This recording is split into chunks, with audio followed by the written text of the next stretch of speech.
Margaret, welcome to you and Stan and Bill and your chamber colleagues. I would just say that there's probably no more important errand the chamber or any organization could undertake right now in our country than to try to stir a discussion about how we kick this nation, into a much higher growth mode. I would like to think by this time in life I'd gotten past being an alarmist about things, but for the first time ever I'm very alarmed. If you just look at the arithmetic of what is facing us, the debt that has already been piled up in this country and that is certain to grow over the years ahead. It's not a matter of philosophy, it's not a matter of opinion, it's an arithmetic fact that the country will go broke with permanent, terrible consequences for our future and for the experiment that we have been proud to call America, unless this economy begins to grow very, very fast.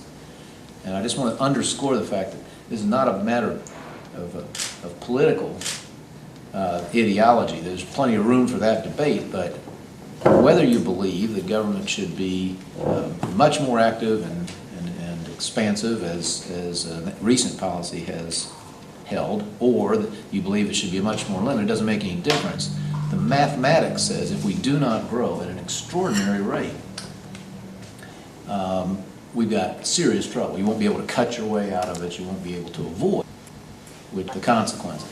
So what the chamber is doing here, trying to bring to the fore the importance of that, and then the ways in which the national economy might step up really a level or two in terms of its growth rate, is just central.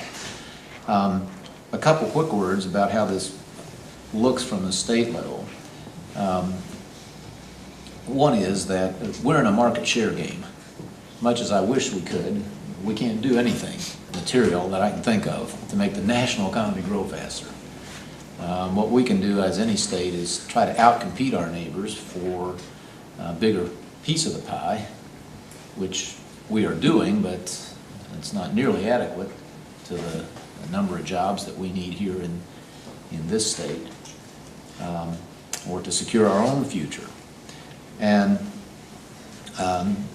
yet I appreciate the fact that when the chamber looked across the states, you did see things that have happened in Indiana that have improved our competitive position. This has been the central purpose of our administration from the very first day. In fact, before the first day, I frequently recall that before being sworn in, I gathered the first 60, 80 people who had agreed to be part of our administration, and in a hotel room, and told them every great enterprise I ever saw had a very clear central purpose, and everyone in the organization knew what it was and what their role in it was. Okay, here's ours. We're here to raise the net disposable income of Hoosiers. Wherever you're working, in the jobs you're about to take up, we're going to try to figure out what you can do, or do better, or do faster, or maybe stop doing, to make it more likely the next job comes here, not to Ohio, Michigan, California, anywhere else. And that's what we've been all about for these several years, and I think you can see some progress. Your report outlines all sorts of things we've done. I could give you pages more, but you've caught the general drift of it. We have been out to lower the cost of doing business in this state, both the direct costs, taxes, workers' comp, and so forth, the indirect costs, the loss of time. We measure, for instance, how long it takes us to get a permit, a yes/no back to a business who needs a permit or some sort of a permission from the state. Time is money. And we try to be, we always talk about operating at the speed of business, not the speed of government. You have, there are a couple things that didn't make it in the report that I would highlight that I think are as significant as much of what you did find. One is our move to a single factor taxation of corporate income. Strangely, weirdly, we used to tax corporate income until the last year or two, based on three factors, two of which were how many people you hired and how much capital you invested. So our tax system basically said, the more you invest and the more Hoosiers you hire, the higher your taxes will be. And Mickey Maurer and a couple of the rest of us looked at that, that cannot be the right answer. And so we did something that most folks haven't noticed, but the businesses I talk to find this very important, and I hope it's a statement that sort of symbolizes what we've been up to. So now we just tax you based on your percent of sales in the state. So now our tax system says the best way to have a low tax bill is to invest a lot of money and hire a lot of Hoosiers and then sell your good or service to the rest of the world. And that's really that perhaps esoteric sounding little tax provision sums up what we've been trying to do. If you're our guest, I'll mention another one that, again, shows the transition we had to make here. When we arrived, Mickey and I had noticed that in Indiana, if you bought a piece of manufacturing equipment, it was not taxed because we recognized it as a tool of work. So there's no sales tax on the purchase of a drill press. But if you bought a centrifuge or a spectrometer or a computer, we did tax you because our tax system looked back to an economy that had long since evolved, and so we cleaned that up. And now we hope we have the most high-tech friendly tax and regulatory structure around. The other one I would mention that's not here but it's very important and it's timely is property tax reduction, which businesses enjoyed along with homeowners and farmers and everyone else. And more than one-third reduction in property taxes, we think balanced our tax system in a big way. It was the biggest net tax cut in state history. But more importantly, we have the certainty going forward that those taxes cannot rise again beyond some caps that we put in place.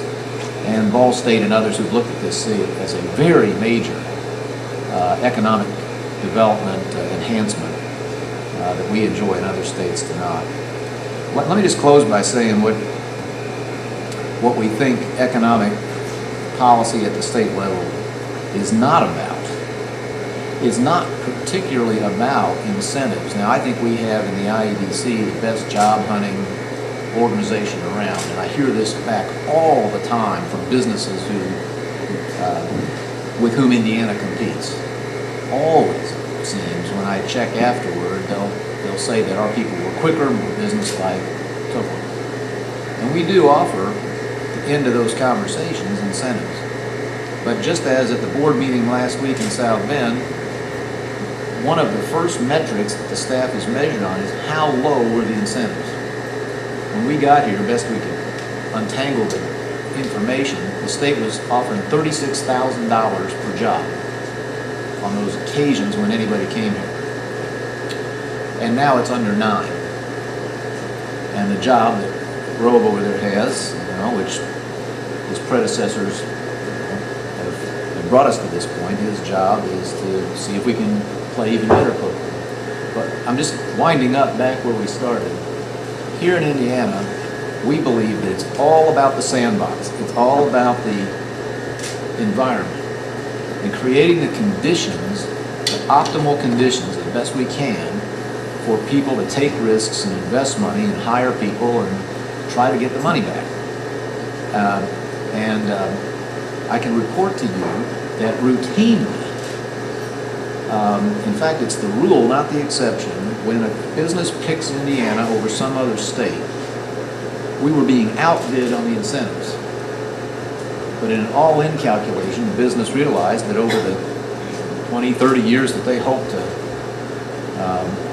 that investment would run, that they would have a whole lot better chance of making a margin in a place that's friendly to business, that is constantly working to lower and keep costs lower. So I'll just finish by thanking a whole lot of great people who have helped us on this, and the General Assembly, all the people on our team who march to our stated objective every day, and people like Mickey, Mitch, and others who have worked at the IEDC.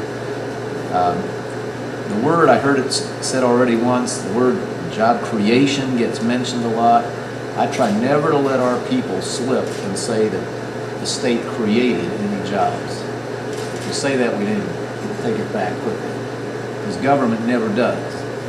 Government, as we see it, when it does its job well, creates the conditions whereby free men and women, like the guests like Don and Scott and Mickey and all the folks who are here, they're the ones who create the jobs if government will make it somewhat easier for them to do so. Welcome to Indiana.